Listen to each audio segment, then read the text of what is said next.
Hello and welcome to another video. Today's off-the-cuff episode will be discussing a history lesson, actually a really cool story of how dynamite, yes, dynamite, the explosion dynamite, actually helps us in health and saving lives, believe it or not. So we're going to go through a little history lesson that is actually a funny little story of how that came to be. So if you're interested, then stay tuned.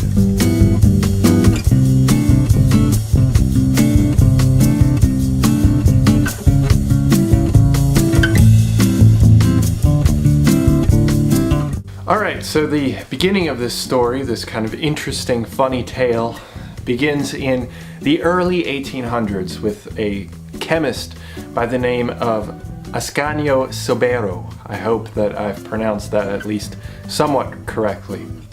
So Mr. Sobero was a chemist in Italy, and he actually ended up moving to Paris, where there was a famous chemistry lab, and he ended up meeting up with his mentor. And there the two ended up doing some research, chemistry research of course, and ended up stumbling upon, well, not really stumbling, they were kind of trying to work towards this, but they ended up working towards the discovery of nitroglycerin. And if you're familiar with nitroglycerin, then you know it's quite closely related to dynamite. So they ended up working with nitroglycerin, and if you know anything about nitroglycerin, it's also extremely exothermic. So just a little bit of input of heat makes it explode, basically. It's highly dangerous. You would not want to use it. You would not want to transport it or handle it on a day-to-day basis, at least not in large quantities.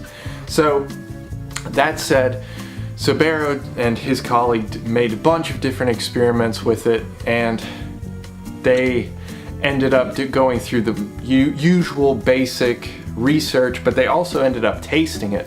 And I promise this has a purpose. Sobero tasted it and ended up writing down in his journal that it had a sweet, tangy taste, but just a little bit of it caused him a serious, massive migraine, a serious headache. So that's where the discovery of nitroglycerin comes from. Now, we need to talk about a second person that enters this story by the name of Alfred Nobel. So Alfred Nobel, if you're not familiar with him, I'll give you a hint. He's actually the one responsible for the Nobel Prizes that are awarded each year to these Nobel laureates. So Alfred Nobel, about 4 years after the discovery of nitroglycerin, came to the actual lab that Sobero was working in and thought that nitroglycerin was just the bee's knees, just awesome. It had a lot of commercial appeal, but it could only really have commercial appeal if he was able to find a way to mix it to a point where they could use it for destruction, for blowing things up, but without it being so unpredictable. They needed it to be more predictable. So Alfred Nobel pulled together and was able to pool together about 100,000 francs, which is quite a bit of money, especially in the 1850s. And after several years of research on his own, he was able to then control nitroglycerin into a compound that was far more stable. So better transport, better commercial use, etc., etc. Now, I should quick mention that Alfred Nobel had cardiovascular issues. Now, we know that Sobero ingested it and had a headache, and Alfred Nobel has cardiovascular issues. Maybe if you know a little bit about nitroglycerin, you might already know the answer to this. But before we get to connecting those two, we need to talk about a pair of doctors. Now, I don't know who to give the actual benefit to necessarily say they were the one who discovered it. It's kind of a toss-up between these two doctors by the names of Lauda Bruntel and William Morel. So one of these two, maybe both of them, we'll just credit both of them for the purpose of this.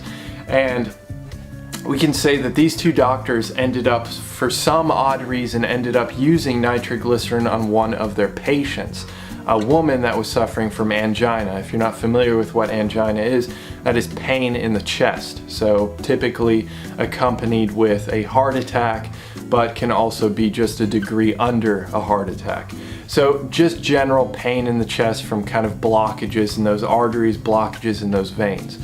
So they gave nitroglycerin to this woman, and there was almost an immediate effect as she suddenly felt better. So what they thought was, well, that's odd. Okay, let's give it to some of our other patients.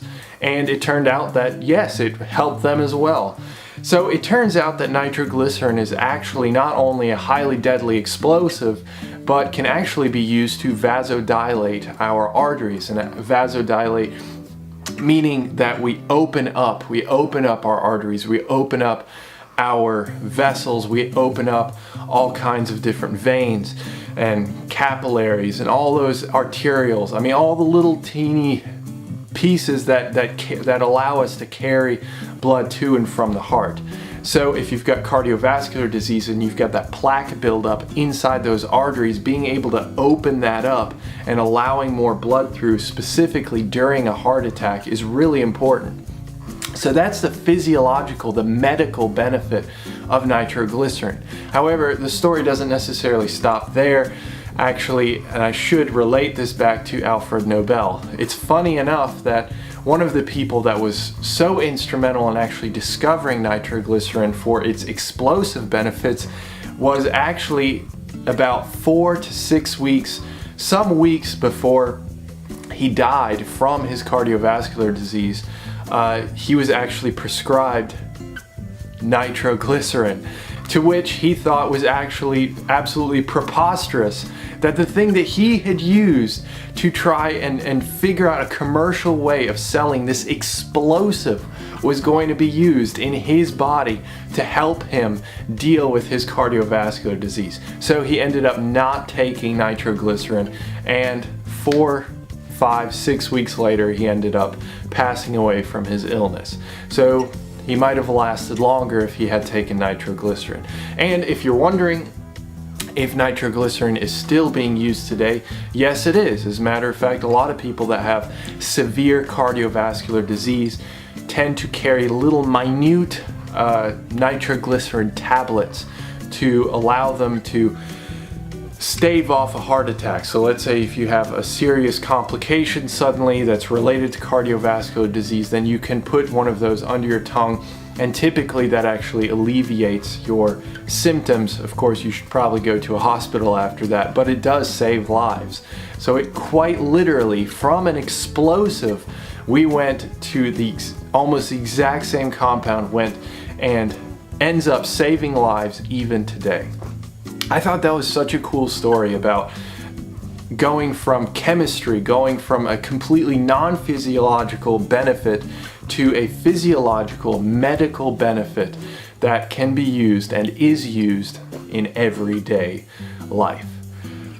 Hopefully you found that little history lesson informative. I thought it was really cool. Hopefully you did too. And if you did, I would really appreciate it if you subscribed and liked the video, maybe shared the video. Who knows? Maybe other people would be interested in some of these cool stories. And I do have more of these stories coming out in the coming weeks. So if you want to know more, subscribe.